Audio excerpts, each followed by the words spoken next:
Okay, all right. So in the last call, um, sorry, I'm not feeling well, so my voice is a little low.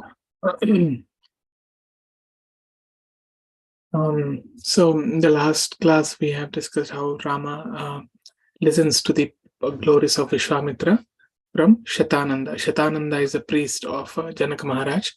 So from him, he hears, Rama and Lakshmana hears about the entire pastimes of the history of Vishwamitra, how he came to that position of Brahmarshi.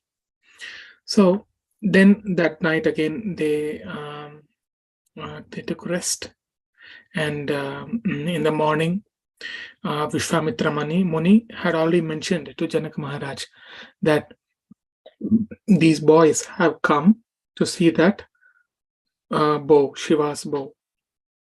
So next day morning, Vishwamitra Muni, along with Rama and Lakshmana, they go to the palace of Janak Maharaj, and says that these boys have come to see that bow. So after seeing that bow, they both will return to Ayodhya. So that's what Vishwamitra Muni said. So while showing the bow, Janak Maharaj describes the past of the Shiva bow. So he says that this bow was bestowed upon our family to one of my forefathers, and his name is Devaratha. And once, to do a fire sacrifice, I was plowing a field when my daughter Sita appeared herself as a baby from below the ground. So she came above the ground and named herself as Sita. She is Ayonija. Janak Maharaj uses this word that she is Ayonija. Ayonija means the one who has not taken the shelter of any womb. That means he or she has taken birth without being born from a womb. Yoni means from the womb. Ayoni, that means she has not appeared or taken birth from a yoni, from a womb. So Janak Maharaj is explaining that she is very great, and he's saying, so anyone who can string the bow from one end to another, to them I'll give my daughter for marriage. But many people came, but they were not able to string the bow. And all the kings, they formed a group, and they came to attack me. At that time, there was a war for 1 year, and I was doing penance inside. And since I was doing the penance, I cannot come out. So all my commander-in-chief was taking care of the war. Just like when Ashwamedha Yajna happens, even the main king does not get up from the diksha, from that place. He does not break the penance and go out of the palace to fight war. He arranges for his commanders-in-chief and others to fight for.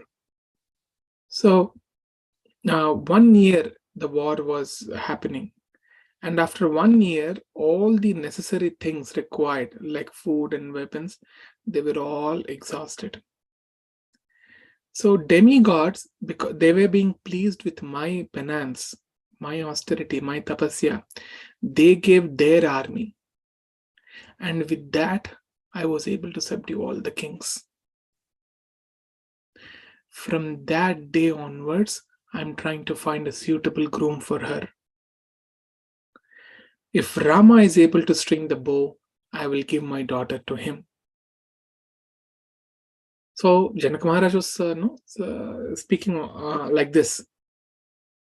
And then Maharaj was, he gives order to bring the Shiva's bow to the assembly. And then what happens is 5,000 most powerful men in the country, 5,000 most powerful men, they brought the bow on a rolling box into the assembly with great difficulty and force, like moving inch by inch, inch by inch. And when that arrived, Janaka Maharaj said, Rama, even demigods, great demigods, and other citizens of heavenly planets, they came to string this bow. But you are just 16 years old boy. Are you sure you're going to string this bow? I don't think so. So neither Rama spoke anything, neither Vishwamitra Muni spoke anything. Vishwamitra Muni, and then with great affection and very deep love towards Rama, he said, my dear Rama, you go and see the bow.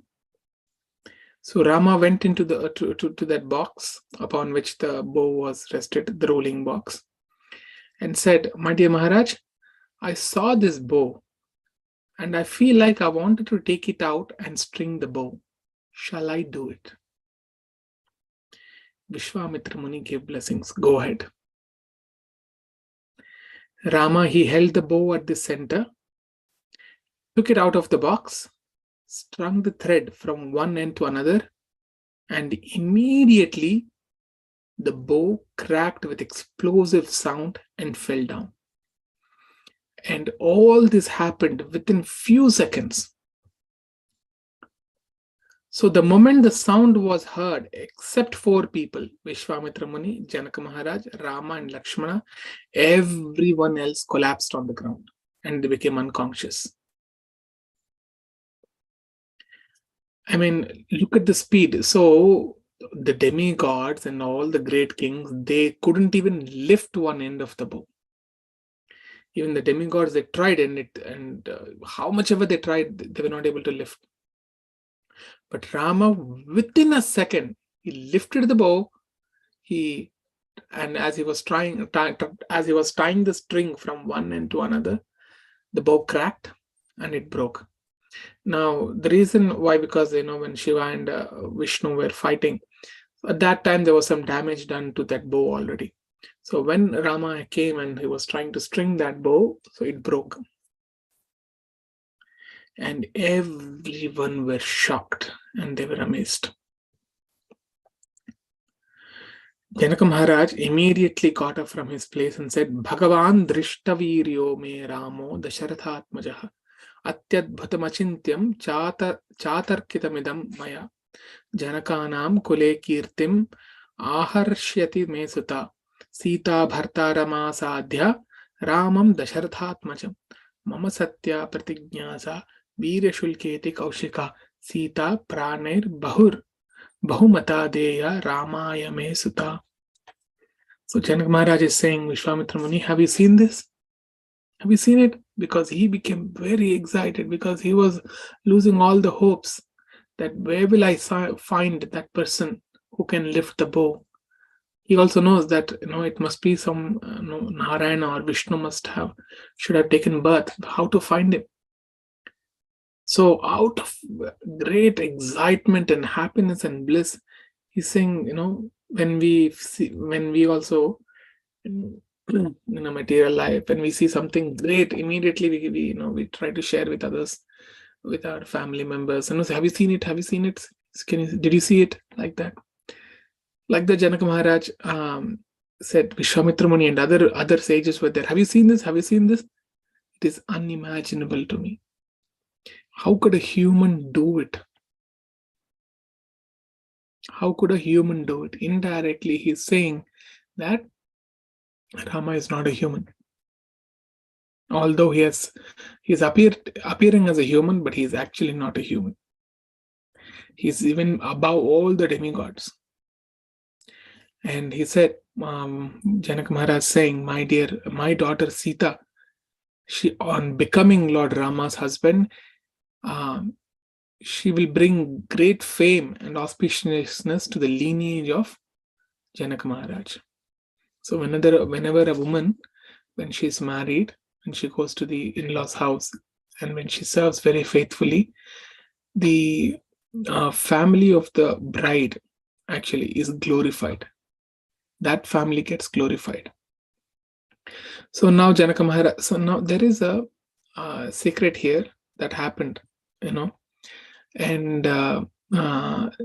Sita Devi reveals this secret in Ayodhya Kanda. So when I come there, I will explain that. So now Janaka Maharaj, he sent messengers to Dasharath Maharaj. And it is mentioned that those messengers, they traveled with great difficulty to cover the distance in 3 days. Normally it takes many days, many weeks, but they covered the distance in 3 days. And they informed the king, Dasharath Maharaj, what happened in Mithila city. So Dasharath Maharaj, when he heard the message, he also felt very happy. And then he immediately called all his ministers and sages to his assembly, and he said that this is all what happened. Rama has broken the bow, and that was the competition basically for Janaka Maharaj, and he has also come to the right age for the marriage. Do you all think that Sita Devi is the right bride for my Rama? So if you all like Janaka Maharaj's character, behavior, customs, then let's go to Mithila city and get Rama married to Sita. You see, so not just the girl here, as per the Vedic customs, they say that they would see the 7 generations before that bride or before that groom, and they would see, is there any problem in those 7 generations? So Dasharath Maharaj is saying is, if you all like, they didn't say about Sita Devi, they were saying if you all are like Janaka Maharaj, if you think that his custom, his cultures, everything is good, then we will accept. So when the family is right, automatically all the children who are taken care by that parent, they will also be in the right lane. There was no discussion whether she is beautiful, not beautiful, nothing. The only discussion was about their father. Is he great? Shall we go? And so he asked, shall we all go? Then all of the sages or the munis, the priests and the ministers, without discussing, all at once, they told Janaka Maharaj is a great personality. He's a Mahajana. He's not an ordinary person. The Dasharath Maharaj, you don't have to think anything else. It is a great fortune for you to be to be the father-in-law for Sita Devi. Let's immediately go there. So, it's a customs normally in the Ikshvaku dynasty that when the marriage happens, normally the king or the prince of the Ikshvaku dynasty, they go to some other town. Normally the women are not taken along with them because it is not a short distance first. It's a very long distance. Those things they happen, immediately, like when any Swayamvara happens, when the competition is declared, the prince or the king goes to that competition. If he wins that competition, he would immediately garland the bride, and the marriage function happens, just in the next day or the 2. That's all. They don't wait for long. So it will be difficult for women every time to go and travel, because suppose if the competition in that day, if they fail, then all their travel will be waste. So Dasharath Maharaj and his envoy, they reached Mithila city in 4 days. Just in 4 days they reached. So Janaka Maharaj, he welcomed them, and by this time Janaka Maharaj also called his brother. His brother's name is Kushadhwaja, and they all discussed. So before confirming the alliance, right, their family lineage were discussed, both Rama's family lineage and Sita Devi's family lineage. So Vasishtha Muni is a priest of Rama's dynasty. So he starts saying about his lineage. Now, this is called Pravara. If you have seen any Kalyana or the marriage function of Sita, Rama, or any Vishnu form, Lord Venkateshwara and Sri Devi Bhudevi, or in Sri Rangam Ranganatha and Ranganayaki, they recite a pravara. Pravara means in what lineage the Lord has taken birth. So Vasishtha Muni started saying the family lineage of Ikshvaku, of Rama. So first there was Brahma. From Brahma came Shashvata. From Shashvata, Marichi. From Marichi, Kashyapa. From Kashyapa, Vivaswan. And then Vaivasvata Manu, Ikshvaku, Kukshi. For Kukshi, Vikukshi was born. From Vikukshi, Bana. From Bana, Anaranya. And from Anaranya, Prithu. From Prithu, Trishankhu. From Trishankhu, Dundhumara. From Dundhumara, Yuvanashva. Then Susandhi, Dhruvasandhi, Prasenajit, Bharata, Asita. Asita had two wives. They went to Himalayas to do tapas and died. And when he died, the wives were pregnant. So to kill the child in the second wife's womb, the other wife gave the poison. But by the mercy and power of Chavana Maharshi, she was able to give birth to the child even in the midst of poison. So Asita was great person. So from him came Sagara. From Sagara, Asamanjasa. From Asamanjasa, Amshumanta. Then Dilipa, Bhagirath, Kakutstha, Raghu, Pravruddha, Kalmashapada. Kalmashapada is another. He wanted to curse his own guru, Vasishtha Muni. So he took some water to curse in his hand, but his wife immediately came and said, "How can you curse your own Kula Guru, your own family priest?" So she caught his hand, and when she did that, some water fell on his feet from his hand, and both his feet were burnt. So that happened to Kalmashapada. Kalmasha means his feet got destroyed. Pada is feet. Kalmasha is got destroyed. Then Shankhana. Then from Shankhana, Sudarshana. Then Agnivarna. Shigraga. From Shigraga, Maru. Then from Maru, Prashushruka.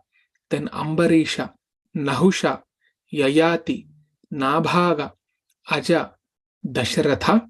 And Rama, Lakshmana, Bharata, Shatrughna. So this is the entire family lineage of Lord Rama, and it is called Pravara. It is very auspicious even to just listen to this.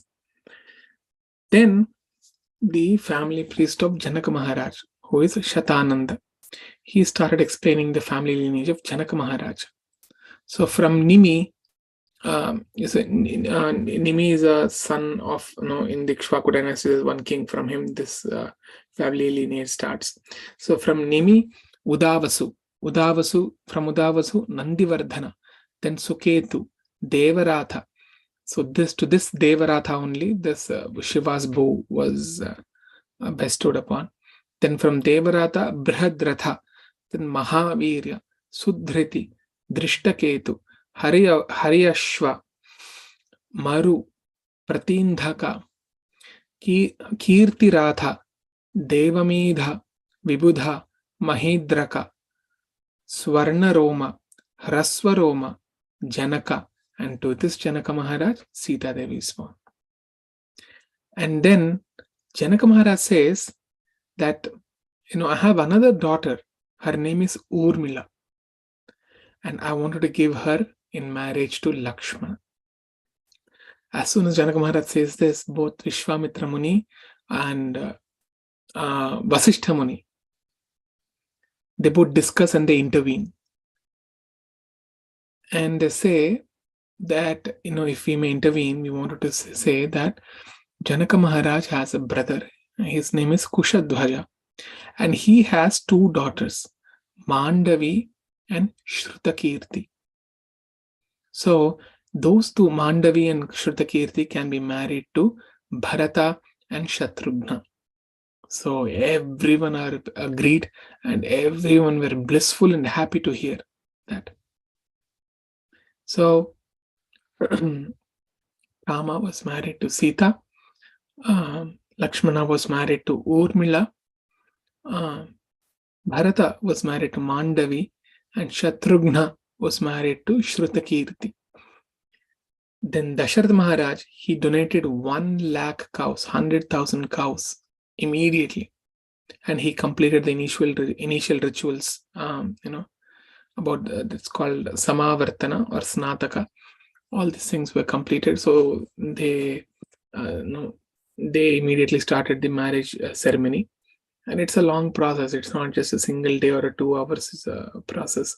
So a lot of purificatory rituals are done. Then after performing the initial invocation rituals, all the sons of Dasharatha Maharaj were called, because Bharata and Shatrughna were not there. Only Rama and Lakshmana were here, right? So Bharata and Shatrughna, they were also called from Ayodhya, and Kushadhvaja alone came. So they also called for Kushadhvaja's son. Kushadhvaja's daughters. So Bharata, Shatrughna, and Kushadhvaja's daughters all were called for, and after their arrival, the marriage ceremony started. दर्भैः समैः समास्तीर्य विधिवन्मन्त्रपूर्वकम् अग्निमाधाय तं वेद्यां विधिमन्त्रपुरस्कृतं जुहावाग्नौ महातेजा वसिष्ठो मुनिपुङ्गवः. So a big sacrificial arena was built, and all the brides and grooms were made to, they were nicely dressed, they were bathed, and all the rituals were done. They were made to sit on the either side of the fireplace, and Janaka Maharaj says this very important words. Please listen to this. Tatah Sitam Samaniya Sarvabharana Bhushitam Samakshamagnehe Samsthapya Ragavabhi Mukhe Tada Abravit Janako Raja Kausalyananda Vardhanam Iyam Sita Mama Suta Sahadharmachari Tava Praticha Chainam Bhadram Te Panim Grahnishva Panina Pativrata Mahabhaga Chayevanu Sada Ityuktva Prakshipadraja Mantraputam Jalam Tada. Janaka Maharaj, with great ecstasy and happiness, he's saying, this is Sita, Iyam Sita, Mama Suta. This is Sita, and she is my daughter, Mama Suta. Sahadharmacharitava. She will, my dear Rama, she will follow you in every dharma, every righteous activity. She is the most chaste woman. Pratiksham chainam bhadramte. Just like how shadow follows you, she will follow you like that. So before itself, it is Janak Maharaj in a way, he's foretelling that she's going to, if you're going to forest, she's going to follow you. And saying this, he kept the hand of Sita in the hands of Rama. Okay, so all the bride's hand is upper hand and the groom's hand is lower, so he's receiving it. And then he poured the sanctified water. At that time, all the demigods, they showered flowers from the sky. Lakshmana gacha bhadram te urmila mudyatam maya pratichapanim grahnishva ma bhut kalasya paryayaha. Similarly, Janaka Maharaj handed over Urmila to Lakshmana. Then Sameva Muktva Janako Bharatam Chabhyabhashata Grahana Panim Mandavyam Panina Raghunandana. Then Janaka Maharaj handed over Mandavi to Bharata. Shatrughnam Chapi Dharmatma Abravin Mithileshwara Shrutakirtir Mahabaho Panim Grahnishva Panina. Then Janaka Maharaj handed over Shrutakirti's hand into Shatrughna. So all the 4 marriages were conducted very successfully. and everywhere there were cymbals playing, the drums were beaten, the auspicious sounds of conch were blown, and ghantanadam was heard. And when this was happening, the entire world was pacified, was cooled. All the living entities were extremely pleased and happiness. They did not know why. They're unable to understand why I'm feeling happy. But every living entity on this planet was feeling happy, joyous, and blissful. And next day, Vishwamitra Muni came. He blessed all of them, and he said, now my duty is over, so please allow me so that I will go towards the north to my ashrama at the banks of the Kaushiki river. So Kaushiki is the expansion of his sister. So Kaushiki, she became the river. So after that, Dasharatha Maharaj, taking all the newly married couples, they were returning to Ayodhya. And at that time, they saw some bad omens. This is called Shakuna Shastra. Shakuna Shastra means some bad omens, some bad signals. And it is mentioned in Ramayana. It is not false. Okay. So immediately it became very windy and dark. So from now on, you will see the Shakuna Shastra being explained in detail in many of the instances. So looking at those omens, Rama, Lakshmana, Sita, they would all understand what is going to happen. So they saw some bad omens. What was this? As they were returning to Ayodhya, on the way, it became very windy and dark. All the clouds were, immediately all the clouds came and became very dark. And because of the wind, trees were getting destroyed, birds are screaming. And all of them could understand there's something bad, severely bad going to happen. Then Vasishtha Muni said, don't worry, it looks like there will be a big problem that we all have to face. But it will pass. Don't worry. Because I can see in so much of disturbance, there is a beam of sunlight coming. So, which is a very auspicious sign.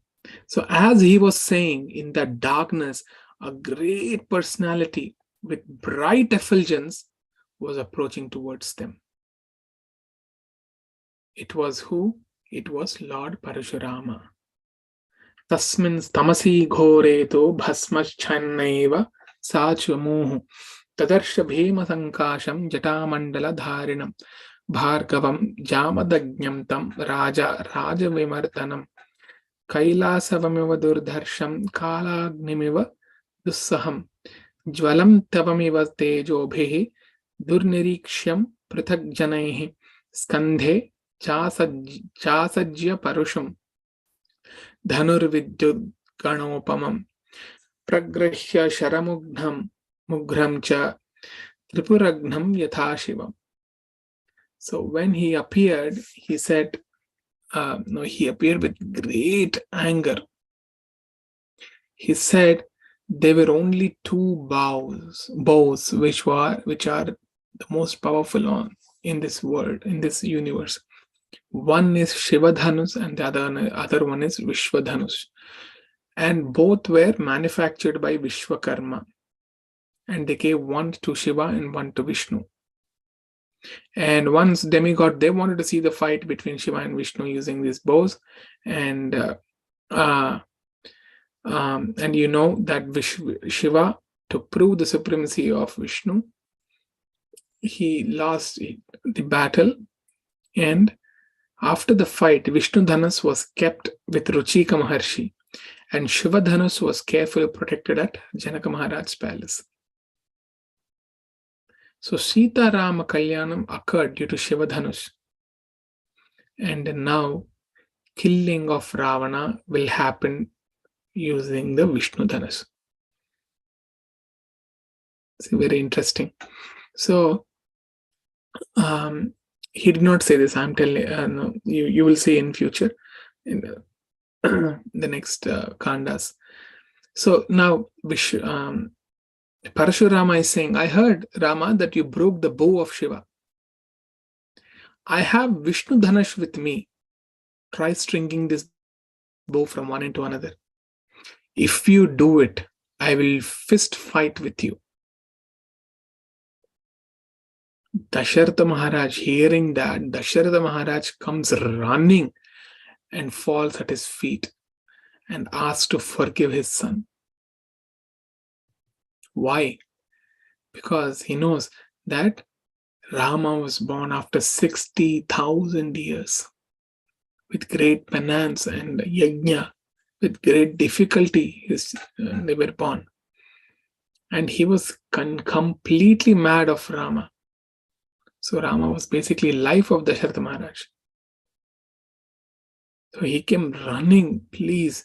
And he knows that no one has the ability to face Parashurama.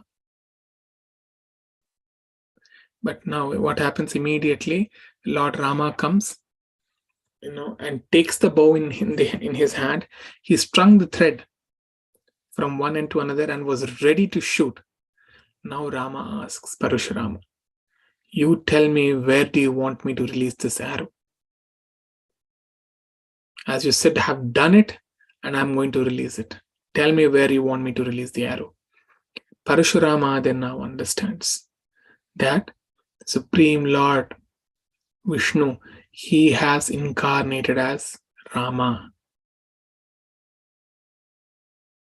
And then he says, my dear Rama, you hit all those planets which I have created. And by this, from that time onwards, that bow, the Vishnu Dhanush was with Rama. He handed over to Rama, and Parashurama understood that he has come. So Parashurama is a Shaktya-vesha avatara of Lord Vishnu, or Krishna.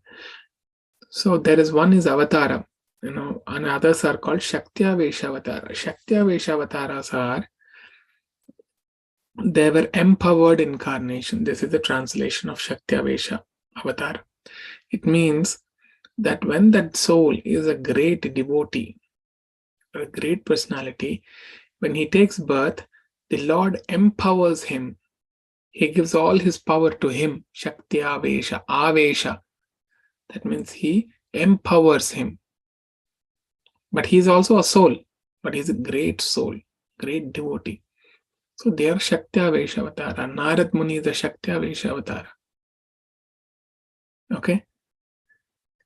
But Vishnu, Balarama, all these other avatars, they're not like they're Vishnu avatars. They're not like Shaktya-vesha. The Lord himself incarnating. So after Parashurama saw this, he immediately leaves to Mahendragiri mountains in the south. So Mahendragiri Parvatas are still there today in the South India, near the banks of the Tamraparani river. So those mountains are there. Now, after he left, Rama asked Varunadev, the demigod of water. So he asked Varunadev, you keep this bow with you, and when the time is apt, I will take it from you. And after that, all of them, they returned to Ayodhya. At that time, Yudhajit, Yudhajit is the brother of Kaikeyi. Kaikeyi is the one of the wife of Dasharatha Maharaj. 3 principal wife he has, and one of them is Kaikeyi. So Kaikeyi's brother, he came to Ayodhya. So, and he saw Bharata and Shatrughna there, and he wants to take them to his kingdom, Kekeya Desham. The kingdom he's from is Kekeya, and that's why the queen or the princess from that kingdom is called Kaikeyi.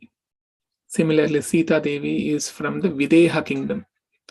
Videha kingdom and Mithila city. Mithila city is the capital, and Videha is the kingdom. So that's why Sita Devi is called as Vaidehi, or she's also called as Maithili. Okay. So when Yudhajit comes there, he takes both Bharata and Shatrughna along with him to Kekeya Desha. Then Rama and Lakshmana, they're with Sita and Urmila. They are all living happily in Ayodhya by serving their elders, their gurus, their in-laws, the brahmanas, everyone. Tasyascha bharta dvigunam hridaye parivartate antargatamapi vyaktyamakhyaati hridayam hrida tasya bhuyo visheshena maithili janakatmaja devatabhisamarupe sita shriiriva rupina. So it is mentioned that they lived in such a way that both Rama and Sita, they know each other's heart. They don't even have to talk. Just with their looks, they could understand what the other person wants, and they lived very happily. Okay, with this we conclude the Balakanda today. So Balakanda is a really long because there are so many pastimes, and from tomorrow we will discuss the Ayodhya Kanda. Okay, all right, I'll close.